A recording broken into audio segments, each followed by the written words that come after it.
This channel does not promote any violence, harmful, or illegal activities. All content provided by this channel is meant for an educational and information purpose only.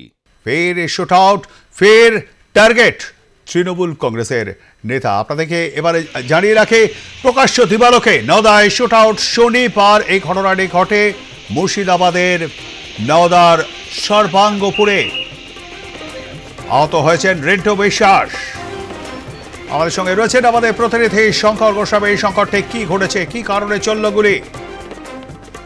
এখন যেটা জানতে পারা গিয়েছে যে ওখানে ওই গ্রামে নওদার সর্বাঙ্গপুর গ্রামে একটি কালী পুজো হয়েছিল। সেই কালী পুজো বিসর্জন উপলক্ষে কালকে শোভাযাত্রা বেরোয় ওই ক্লাব কমিটির পক্ষ থেকে, এবং মূলত এই যে শোভাযাত্রা, কালী পুজোর শোভাযাত্রা, বিসর্জনের যে শোভাযাত্রা, সেই শোভাযাত্রার মধ্যেই হামলা চালিয়েছে একদল দুষ্কৃতী, এমনটাই অভিযোগ।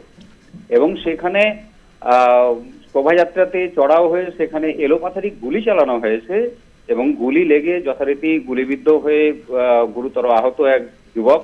সে বর্তমানে চিকিৎসাধীন রয়েছে মুর্শিদাবাদ মেডিকেল কলেজ হাসপাতালে। যদিও তার শারীরিক অবস্থা স্থিতিশীল রয়েছে হাসপাতাল সূত্রে যেটা জানানো হয়েছে, কিন্তু সর্বোপরি যে ঘটনা ওখানে ঘটেছে গতকালকে, যে এই বিষয়টি নিয়ে কিন্তু রীতিমতো একটা জল্পনা, রীতিমতো আতঙ্কের বাতাবরণ তৈরি হয়েছে ওই এলাকাতে। বিশেষ করে তার কারণ যে যেটা আক্রান্তদের অভিযোগ, অর্থাৎ গ্রামবাসীদের যেটা অভিযোগ, যে সেখানে পরিকল্পিতভাবে হামলা চালানো হয়েছে, কালী পুজোর শোভাযাত্রার উপরে হামলা চালানো হয়েছে, এবং যারা হামলা চালিয়েছে তারা কিন্তু মুসলিম সম্প্রদায়ের, এমনটাই অভিযোগ উঠে আসছে। এবং যেটা দেখো লক্ষণীয় বিষয়, যে দেখা যাচ্ছে লাগাতার কিন্তু একের পর এক মুর্শিদাবাদ জেলাতে এই ধরনের ঘটনাগুলো ঘটে চলেছে। কারণ বিগত দিনে যেটা দেখেছি, প্রথমত আমরা এর সূত্রপাত যেটা লক্ষ্য করা গিয়েছিল যে নির্বাচনের পরে রেজিনগর উত্তপ্ত হয়েছিল এই সাম্প্রদায়িক দাঙ্গাতে। পরবর্তীতে বেলডাঙ্গা রীতিমতো উত্তপ্ত হয়ে উঠেছিল। পরবর্তীতে জলঙ্গিতে এই একই ধরনের ঘটনা ঘটতে দেখা গিয়েছে, এবং সেই সব অবধি গতকাল বিকেলে এই যে ঘটনা, এটা নওদার সর্বাঙ্গপুরে হয়েছে। তো এই যে একের পর এক ঘটনা ঘটে চলেছে, এবং এই যে সাম্প্রদায়িক দাঙ্গা জেলার বিভিন্ন জায়গাতে একের পর এক জায়গাতে সাম্প্রদায়িক দাঙ্গা বাজছে, এবং বড়সড় আকারের দাঙ্গা যেখানে গুলি চলছে। শঙ্কর, এটা মনে হয় সাম্প্রদায়িক দাঙ্গা বলাটা ঠিক হবে না, বলার সাম্প্রদায়িকতার একটা রং লাগাবার চেষ্টা করছে। একটা কালী পুজোর বিসর্জন উপলক্ষে শোভাযাত্রা বেরোতেই পারে, কিন্তু তার ওপর হামলা চালালো কারা, সেটা কয়েকজন টুপি পরলে বা দাড়ি থাকলে মুসলিম হওয়া যায় না। আর সুতরাং আমার মনে হয় এটা বলা ঠিক হবে না। হয়তো পুরনো কোনো বিবাদের জেরেই এই ঘটনা বলে মনে হয়, নয় কি শঙ্কর? দেখো, এটা হতেই পারে, তবে ওই গ্রামবাসীদের যেটা অভিযোগ, যে যারা হামলা চালিয়েছিল গতকালকে, তারা কিন্তু একটা দলের ছত্রছায়ায় এই হামলা চালিয়েছে, এবং তারা পরিষ্কারভাবে সেটা প্রমাণ দিয়েছে যে তারা শাসক দলের আশ্রিত, এবং তাদের একটা মিছিলের বাহানা করে তারা এসে একটা ব্যাঘাত সৃষ্টি করে শোভাযাত্রাতে। তাদের যেটা অভিযোগ, অর্থাৎ বিরোধী যারা আক্রমণ করেছিল বা যারা হামলা চালিয়েছিল, তাদের যেটা অভিযোগ, যে তাদের মিছিলে ব্যাঘাত সৃষ্টি করেছিল এই শোভাযাত্রা কালী পুজোর। এই কারণেই তারা সেখানে একটা ক্যাওয়াজ সৃষ্টি করে, এবং পরবর্তীতে সেখানে দুর্ভাগ্যবশত গুলি চালানো হয়, যে গুলির বিদ্ধ হয়ে একজন যুবকও গুরুতরভাবে আহত হয়েছে। এবং এটা ওখানকার স্থানীয় মানুষজনের বক্তব্য, যে এই যে শাসক দলের বিরুদ্ধে যে আঙুল তোলা হচ্ছে, এটাও কিন্তু একটা বিষয়টাকে ধামাচাপা দেওয়ার একটা চক্রান্ত, এবং এটা পরিকল্পিতভাবে শাসক দলের ঘাড়ে দোষ চাপানোর একটা চক্রান্ত হতে পারে। সর্বোপরি এই যে চক্রান্তর শিকার হচ্ছে সাধারণ গ্রামবাসীরা, অর্থাৎ এলাকার জনসাধারণ এই আতঙ্কিত। শঙ্কর, এই রিন্টু কি ওই গ্রামবাসীদের মধ্যেই একজন? তিনি কি কোনো রাজনৈতিক দলের কর্মী বা সমর্থক?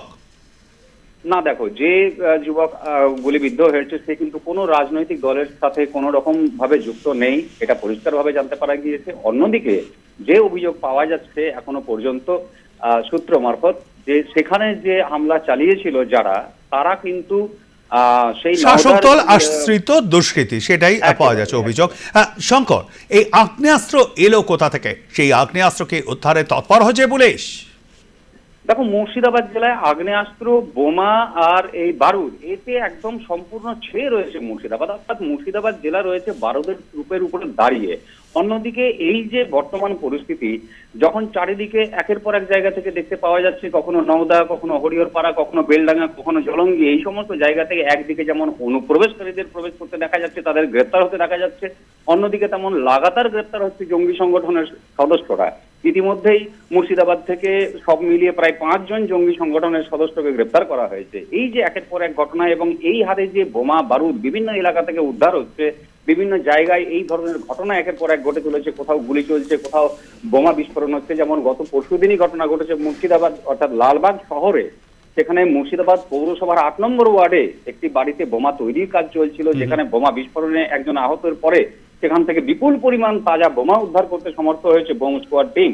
অতএব এই যে জায়গা, এই জায়গা কিন্তু এটা অবশ্যই লক্ষণীয় বিষয় এবং এইটাই মূলত জনসাধারণ জেলাবাসীর বক্তব্য যে কি করছে বা কেন তৎপর হচ্ছে না এই সমস্ত বিষয়ে পুলিশ প্রশাসন, কেন এই সমস্ত জিনিস বন্ধ করে দেওয়া সম্ভব হচ্ছে না, এই হারে কেন দিনের পর দিন সন্ত্রাসের বাতাবরণ তৈরি হচ্ছে জেলাতে, এটাই মূলত স্থানীয় মানুষজনের অভিযোগ এবং অভিযোগ মূলত জেলা পুলিশ প্রশাসনের বিরুদ্ধে। ধন্যবাদ আমাদের সঙ্গে থাকবার জন্য। শঙ্কর, কথা বলছিলাম আমাদের মুর্শিদাবাদ জেলা প্রতিনিধি শঙ্কর গোস্বামীর সঙ্গে।